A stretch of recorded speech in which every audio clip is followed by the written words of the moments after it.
Hello Brovers, kemarin kita sudah banyak banget membahas Godzilla X Kong The New Empire. Bahkan banyak fans yang menobatkan Godzilla X Kong ini sebagai film Monsterverse paling brutal dari seluruh film Monsterverse lainnya gitu ya. Ya, statement itu sebenarnya tidak salah karena selera orang dan tolak ukur penilaian orang itu berbeda-beda. Tapi lu pernah kebayang gak sih ada Godzilla yang sangat brutal dan psikopat banget? Bahkan kalau kalian ngira Godzilla versi Monsterverse itu udah brutal gitu ya yang kemarin. Nah, kebrutalan Godzilla yang ini bahkan bisa 10 kali lipat lebih ganas, lebih brutal dari Godzilla Monsterverse. Penasaran? Hikuzo, welcome back to Clip on X.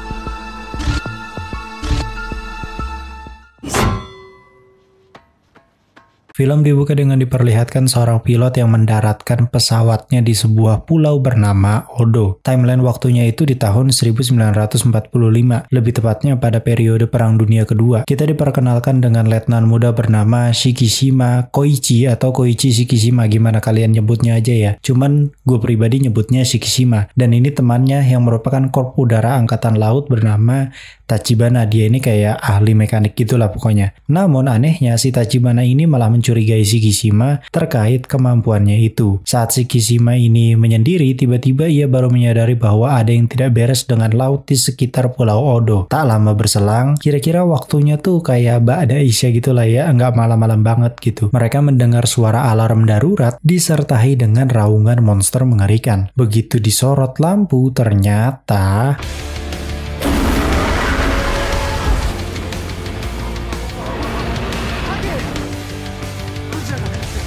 ya, itu adalah sosok biang kadal idaman kita semua. Orang pulau itu menyebutnya Gojira atau Godzilla kalau dalam penyebutan Inggrisnya ya. Jelas para tentara memilih kabur berlindung karena sudah pasti senjata mereka itu tidak mempan. Bukannya ikut berkontribusi, Tachibana justru meminta Shikishima untuk menembak Godzilla menggunakan senjata khusus yang cukup mematikan dengan dalih mereka ini semua mekanik. Dan sedangkan si Shikishima ini adalah seorang pilot kamikaze gitu. Jadi ya udah biasa di medan perang. Jelas di sini Shikishima pun kena mental karena baru pertama kali melihat tokek sebesar gunung gitu ya. Dan gobloknya lagi, para mekanik yang lain tuh malah menembak karena rewas gitu melihat Godzilla jalan ke arah mereka.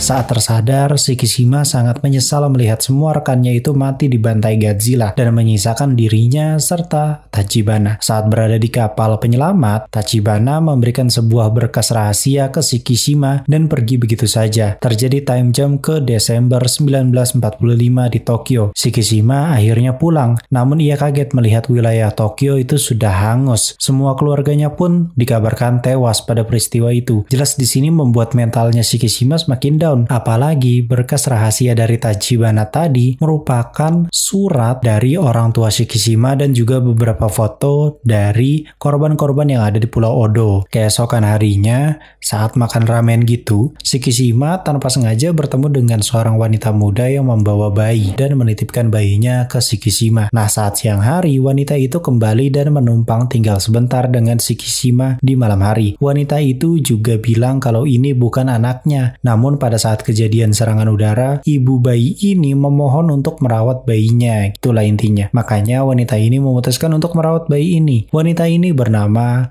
Noriko, sedangkan bayinya bernama Akiko. Keesokan harinya, bibinya Shikishima ini menyadari bahwa ada bayi di rumahnya Shikishima. Ia pun segera menolong bayi itu dengan sembako dan yang lainnya agar gizinya itu terpenuhi. Terjadi time jump lagi nih cuy, ke tahun 1946, lebih tepatnya di bulan Maret. Nah, pada saat itu Shikishima akhirnya mendapat pekerjaan dengan bayaran yang cukup besar. Namun pekerjaannya adalah membersihkan ranjau laut. Gelo, kerma bucat dimakan hiu gitu ya lamun gagal teh. Namun hal ini tetap diusahakan oleh oleh Shikishima demi Akiko yang butuh uang banyak untuk pertumbuhannya. Apalagi mereka ini ingin beli susu Amerika gitu. Jujur gue kagak ngerti soal ekonomi begini yang berhubungan dengan sejarah ataupun ekonomi, bukan bidang gue. Yang ngerti gitu atau mungkin kebetulan kalian jurusan sejarah bisa komen di bawah, nanti gue pin lumayan buat sarana informasi. Keesokannya Shikishima jelas kecewa kok perahu yang dia akan tumpangi terbuat dari kayu dan terlihat kagak safety gitu. Tapi nyatanya rekannya itu menjelaskan kalau yang mereka tangani itu rata-rata adalah ranjau dengan magnet. Jadi counternya itu ya kapal pakai kayu gitu ya. Yang ini namanya Noda, ada Akitsu dan Mizushima. By the way, ini si Mizushima tuh yang meranin Yuki Yamada cuy.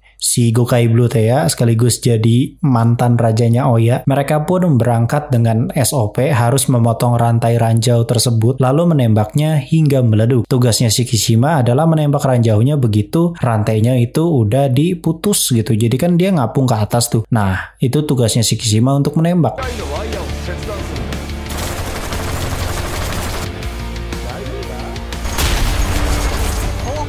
Malam harinya, Shikishima ini terbangun karena mimpi buruk akibat traumanya diserang Godzilla. Noriko pun mencoba menenangkannya. Kemudian terjadi time jump lagi cuy. Di bulan Juli 1946, lebih tepatnya pada peristiwa Bikini Atoll. Faktanya kejadian itu menjadi trigger Godzilla juga di universe ini. Waktu terus berlalu. Noriko merawat Akiko, sedangkan Shikishima terus bekerja dengan giat hingga akhirnya rumah mereka direnov. Shikishima punya motor dan masih banyak benefit-benefit yang lain setelah Shikishima ini bekerja bersama Akitsu, Mizushima, dan juga si Noda. Namun ada satu hal yang masih menjadi problem cuy. Shikishima masih belum menerima bahwa mereka sudah berkeluarga. Shikishima masih belum siap gitu menanggung semuanya. Untuk mengakui Akiko sebagai anaknya saja dia belum bisa. Time jump lagi ke tahun 1947 bulan Maret. Shikishima dikejutkan dengan Noriko yang akhirnya mendapat pekerjaan di Ginza dan mau berpamitan bersama Akiko agar tidak merepotkan Shikishima lagi. Nah, di sisi lain, makhluk misterius kembali terlihat di mana makhluk itu menyerang beberapa kapal selam tempur dan diperkirakan akan mendekati Jepang dalam waktu dekat. Terjadi time jump lagi ke bulan Mei 1947 di Kepulauan Ogasawara. Jelas di sini Shikishima sangat trauma dengan makhluk bernama Godzilla. Dia sudah membunuh semua rekannya gitu ya di Pulau Odo. Bahkan kejadian itu ditutupi hingga saat ini. Hanya Shikishima dan Tachibana yang mengetahui fakta soal Godzilla. Kini ia menceritakan semua hal itu ke rekan kapalnya. Namun walaupun begitu, rekan kapalnya tuh masih banyak yang agak meragukan gitu karena ya terdengar kayak dongeng gitu. Apalagi melihat ukuran kerusakan yang diakibatkan Godzilla. Bisa disimpulkan bahwa ukuran Godzilla di zaman sekarang gitu ya setelah time jump beberapa tahun itu ukurannya semakin besar. Faktanya mereka memang sangat beresiko bertemu dengan Godzilla di perairan itu. Dan yang lebih menyedihkannya lagi itu adalah kapal mereka itu tentu saja hanyalah recehan bagi Godzilla. Nah, yang bisa mereka lakukan itu hanya mengulur waktu dengan menggunakan ranjau magnet di bawah laut sampai bala bantuan datang atau yang disebut Takao. Saat tengah hari bolong, Shikishima melihat tanda-tanda kemunculan Godzilla semakin dekat karena ya ikan-ikan di daerah segitu tuh pada mati gitu ya, mungkin kena radiasinya dan lain sebagainya, pokoknya pada mati weh. Nah, Akitsu selaku kapten justru menargetkan Godzilla karena tidak ada pilihan lain bagi dia. Sedangkan Mizushima sudah ngedrop mentalnya karena lawannya bukan Housen maupun Suzuran, melainkan tokek raksasa dengan kekuatan radiasi nuklir.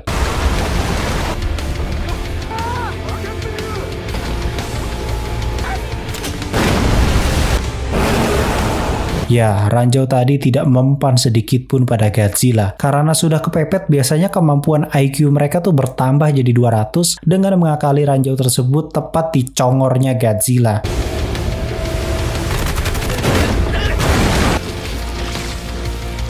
Dan kena cuy, tapi itu ternyata nggak berefek banyak karena Godzilla punya regenerasi yang sangat cepat.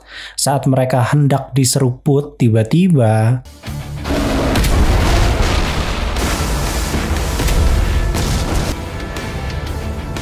ya, bala bantuan yang disebut Takao ini datang. Namun ternyata itu pun tidak bisa menumbalkan Godzilla hingga akhirnya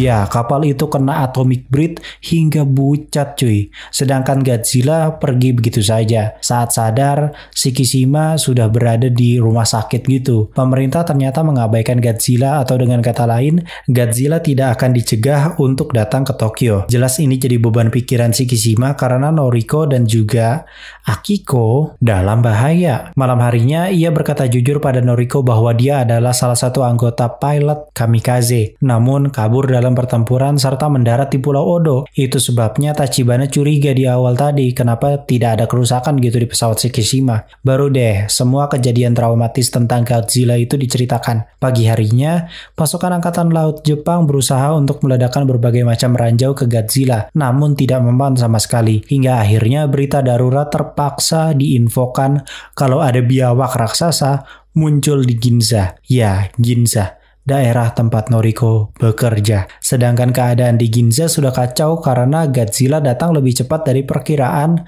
sehingga proses evakuasi tidak berjalan dengan semestinya.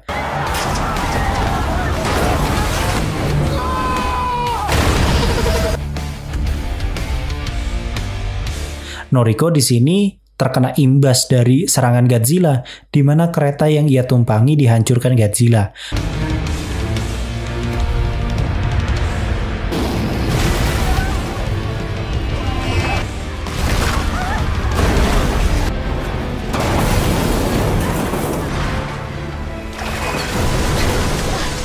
Untungnya karena dia adalah salah satu tokoh utama, dia tidak mati gitu cuy. Dan berhasil ditolong Shikishima yang tokoh utama juga, jadi udah pasti selamat anjing.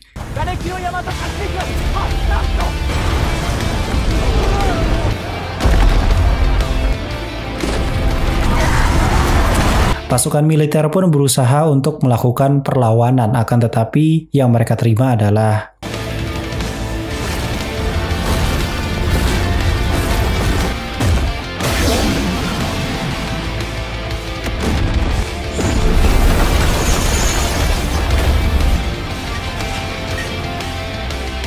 gila, ini atomic breath-nya mantep banget cuy. Visual effect-nya gila. Di sini Noriko itu kayak semacam terkena hempasan kehancuran akibat atomic breath dan tidak ditemukan jasadnya.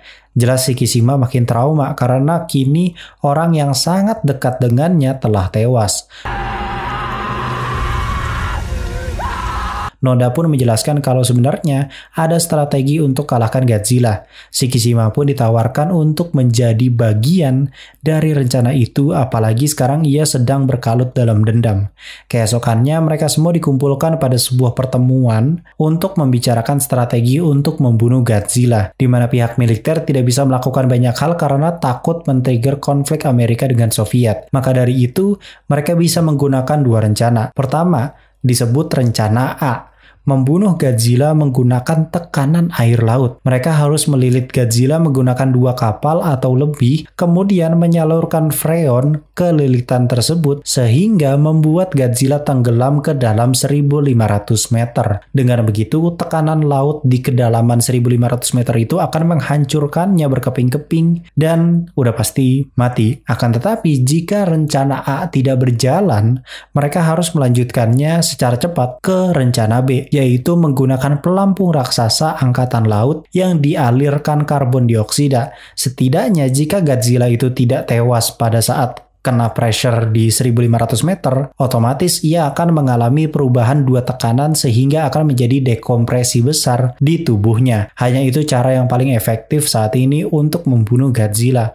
Mereka semua juga tahu kalau Godzilla tidak bisa mati begitu saja, karena setiap luka yang ia dapatkan selalu beregenerasi dengan sangat cepat. Di sini jelas mereka sangat terpaksa karena tidak ada jalan lain gitu ya. Jika mereka tidak melakukan apapun, mereka bakal tetap mati gitu ketika Godzilla kembali menyerang. Jika mereka melakukan rencana ini, walaupun misalkan gagal gitu ya, setidaknya mereka tidak akan menyesal karena sudah melakukan seluruh upaya untuk mencegah hal buruk terjadi. Malam harinya, Shikishima memintakannya untuk mencari pesawat tempur agar kali ini kemampuannya dalam bertempur lebih dimaksimalkan gitu ya, karena itu kan keahlian dari si Shikishima ini. Di sini, Akitsu merasa merasa kesal dengan Shikishima karena baru bergerak sekarang setelah Noriko meninggal. Shikishima pun menjelaskan, ia sengaja tak menikahi Noriko karena perang belum berakhir. Terlebih lagi, ada toke sebesar gedung menghancurkan kota di kondisi Jepang yang bahkan baru pulih dari perang. Keesokannya, mereka menemukan pesawat tempur yang sangat mematikan, namun kendalanya pesawat ini sudah lama tak digunakan. Jadinya kayak banyak karat gitu. Performanya juga menurun hingga banyak bagian yang berpotensi jadi gagal terbang. Maka dari itu, mereka butuh seorang mekanik. Shikishima pun teringat Tachibana karena hanya Tachibana ahli mekanik yang selamat di Pulau Odo. Ia pun sengaja mengirim surat yang isinya provokasi ke Tachibana agar muncul menemuinya. Dan benar saja, malam harinya Shikishima diteror Tachibana yang tidak terima. Namun untungnya Shikishima dapat menjelaskan soal Ginza dan rencana ini untuk membunuh Godzilla. Tachibana pasti juga punya dendam dan trauma yang sama seperti Shikishima. Keesokannya Tachibana datang bersama tim mekanik. Terbentuklah tim pembunuh Godzilla yang bertaruh nyawa. Keesokannya mereka bersiap-siap untuk memburu Godzilla di lautan. Malam harinya, Noda memperkirakan Godzilla datang ke lokasi perangkap sekitar jam 11 siang. Maka dari itu mereka harus sudah standby di lokasi dari jam 8 pagi untuk bersiap-siap memasang jebakan dan memperkirakan berbagai macam kemungkinan jika rencananya gagal. Ini semua mereka lakukan karena sejatinya mereka tidak tahu kalau Shikishima berniat menabrakkan diri ke mulut Godzilla karena bagian dalam tubuh Godzilla itu lebih mudah kena damage. Setelah briefing, Mizushima ternyata tidak diizinkan oleh Akitsu untuk menjalankan misi karena dia itu masih terlalu muda dan tidak ada pengalaman di medan perang. Di sisi lain, Tachibana sedang mengoprek pesawatnya Shikishima dan ia terpikirkan sesuatu untuk Shikishima. Di sisi lain, Shikishima sedang menghabiskan waktu bersama Akiko yang sedang merindukan kebersamaan bersama Noriko dan Shikishima. Keesokannya Shikishima berpamitan saat Akiko ini tertidur.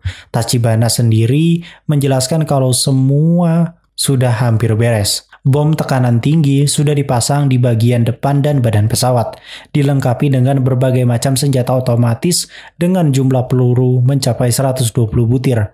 Tachibana juga menjelaskan hal lain yang nanti akan bisa dilakukan oleh Shikishima. Di sisi lain, Akiko terbangun dalam keadaan tidak ada orang di rumah gitu cuy, dan hanya ada surat serta sejumlah uang dari Shikishima, yang dimana ia menitipkan Akiko pada bibinya kalau nggak salah ya, namanya itu Sumiko. Dan sekarang Shikishima sedang mau dalam perang cuy untuk membunuh Godzilla. Singkat cerita, tanpa waktu lama, Godzilla datang ke Palung Sagami atau lokasi perangkap mereka. Kini mereka harus segera menangkap Godzilla untuk dipucatkan cuy. Namun tiba-tiba, ya, kapal umpan justru dilempar hingga menghancurkan beberapa bangunan di pelabuhan. Gila tuh sih. Dari tengah laut dialungkan sampai pelabuhan cuy. Di sini Noda pakai rencana alternatif dadakan di mana mereka harus tetap menenggelamkan Godzilla dan caranya harus dipancing pakai pesawatnya Shikishima.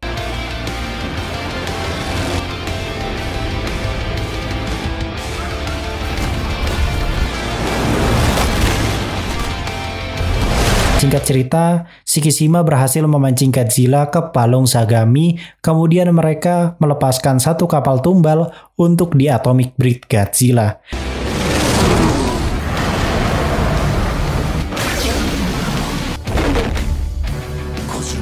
Tujuannya ternyata agar Godzilla itu tidak melakukan hal itu dalam waktu dekat, karena untuk menembakkan atomic breed, Godzilla itu harus meregenerasi tubuhnya dulu. Di waktu kosong itulah mereka bergerak menangkap Godzilla untuk ditenggelamkan hingga pucat.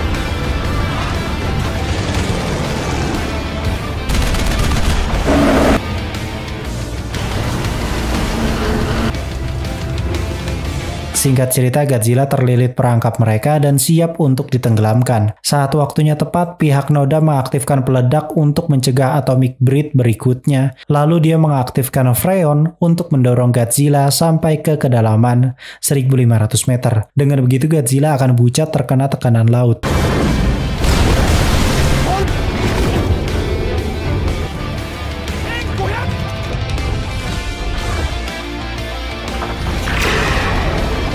Ya, nyatanya hal ini masih belum cukup cuy.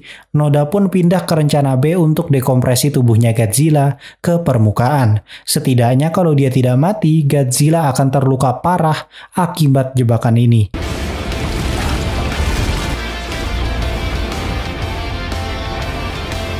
Nyatanya hal ini juga masih belum cukup karena kabelnya digigit dan kedua kapal mereka tidak kuat menahan beban tubuhnya Godzilla.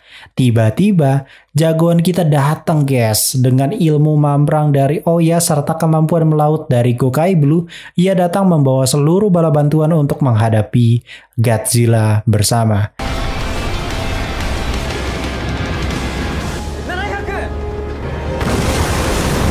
Singkat cerita, Godzilla muncul kembali ke permukaan dalam keadaan penuh luka berat karena terkena tekanan laut tadi ya, terus juga sekaligus kena dekompresi tekanan gitu ya. Namun hal buruk tetap datang, di mana Godzilla akan menembakkan atomic breath ke arah mereka. Akan tetapi tiba-tiba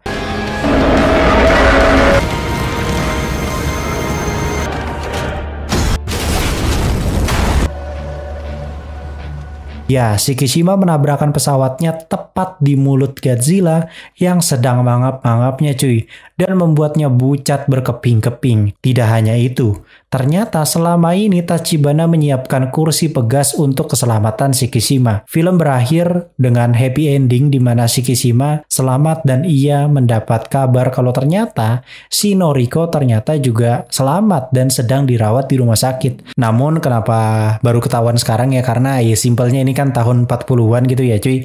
Jadi ya belum ada gadget, belum ada alat komunikasi yang real time gitu ya. Jadi ya begitulah pokoknya, intinya dia nggak sempat ngabarin lah gitu kan ya kalau ternyata dia masih hidup gitu. Nah di ending banget, di bener-bener di pojokan film itu akan ada adegan di mana bagian tubuh Godzilla yang sudah hancur tadi ternyata masih bisa beregenerasi lagi cuy, dan kemungkinan bakal jadi satu keturunan lagi, jadi masih ada Godzilla lagi cuy. Oke, kira-kira itu tadi adalah alur cerita dari film Godzilla Minus One yang menurut gue pribadi, wah ini gila sih, film Godzilla terbaik sepanjang sejarah hingga saat ini, saat video ini dibuat. Gue nggak tahu apakah Toho akan buat yang lebih bagus dari ini, karena jelas ini bakal jadi beban yang sangat berat bagi penulis cerita serta sutradara selanjutnya dong, karena mau nggak mau mereka harus membuat film yang lebih baik dari Minus One dong, iya nggak sih? Yang nanya bagusan mana sama Godzilla X Kong. Aduh,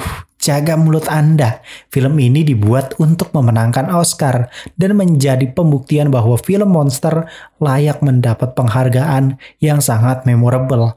Sedangkan Godzilla X Kong dibuat untuk mencari cuan cuy. Dua hal yang sampai kapanpun gak akan bisa dibandingkan menurut gua. Toh pihak studionya aja justru seneng kan. Toho banjir piala, Warner Bros dan Legendary banjir duit. Dua-duanya sama-sama diuntungkan.